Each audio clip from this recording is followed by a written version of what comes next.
খাশিউন, সফল হয়েছে তারা, ঈমান এনেছে যারা। কার কথা?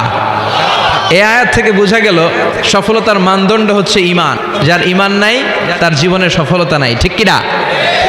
আবার অপর আয়াতে আল্লাহ বললেন কদ আফলাহা মান যাক্কাহা ওয়া কদ খাবা মান দাসসাহা, আত্মাকে পরিশুদ্ধ করেছে যে সফল হয়েছে সে। আল্লাহু আকবার। আবার এতে রাব্বুল আলামিন বললেন যারা জান্নাতে যাওয়ার সার্টিফিকেট পেয়েছে তারাই দুনিয়ার বুকে সফল হয়েছে। আসলেই তো, জাহান্নাম থেকে মুক্তির ঘোষণা যদি আমি পেয়ে যাই আর জান্নাতে ঢোকার সার্টিফিকেট যদি আমি হাতে পাই, আমার চেয়ে সফল আর কেউ হতে পারে? কথা বলেন।